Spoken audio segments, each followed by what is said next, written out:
வணக்கம். ஆகாஷ்வாணி புதுச்சேரி செய்திச் சுருக்கம் வாசிப்பவர் ஆதவன். இந்தியா மொரிஷியஸ் இடையேயான நல்லுறவை மேலும் வலுப்படுத்துவது என்று உறுதி செய்யப்பட்டுள்ளதாக பிரதமர் திரு நரேந்திர மோடி தெரிவித்துள்ளார். இது தொடர்பாக சமூக வலைதளத்தில் பதிவிட்டுள்ள அவர், மொரிஷியஸ் பிரதமர் டாக்டர் நவீன் சந்திர ராம்கோலம் தம்முடன் தொலைபேசியில் பேசியபோது இதனை தெரிவித்ததாக குறிப்பிட்டுள்ளார். இரு நாடுகளுக்கும் இடையேயான நல்லுறவில் ஏற்பட்டுள்ள முன்னேற்றங்கள் குறித்து விரிவாக விவாதித்ததாகவும் பிரதமர் குறிப்பிட்டுள்ளார்.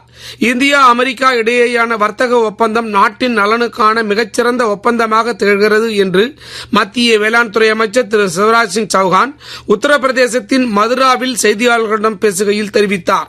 மேலும் விவசாயிகள், மகளிர் மற்றும் இளைஞர்களின் கனவுகளுக்கு புதிய முன்னேற்றத்தை ஏற்படுத்தும் வகையில் இந்த ஒப்பந்தம் வாய்ப்புகளை அளிக்கும், புதிய உயரத்தை எட்டும் என்றும் நம்பிக்கை தெரிவித்தார்.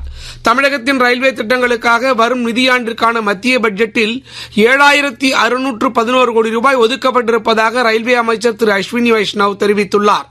சமூக வலைதளத்தில் இதனை பதிவிட்டுள்ள அவர், தமிழக ரயில்வே திட்டங்களுக்கு நிதி ஒதுக்கவில்லை என்ற முதலமைச்சர் திரு மு.க. ஸ்டாலினின் குற்றச்சாட்டுகளை மறுத்துள்ளார். திருப்பதி ராமநாதபுரம் மாவட்டம் மண்டபம் இடையே வாரத்திற்கு 3 நாட்கள் இயக்கப்பட்டு வந்த ரயில் சேவையை 4 நாட்களாக அதிகரிக்க உத்தரவிட்ட பிரதமருக்கும் ரயில்வே துறை அமைச்சர் திரு அஸ்வினி வைஷ்ணவுக்கும் தகவல் ஒலிபரப்புத்துறை இணையமைச்சர் டாக்டர் எல் முருகன் நன்றி தெரிவித்துள்ளார். ஜப்பான் நாட்டின் மிசுகோ வங்கியின் தலைமைச் செயல் அதிகாரி திரு மசாஹிகோ ஹேட்டோ மத்திய வர்த்தகத்துறை அமைச்சர் திரு பியூஷ் கோயலை புதுடெல்லியில் நேற்று சந்தித்து பேசினார்.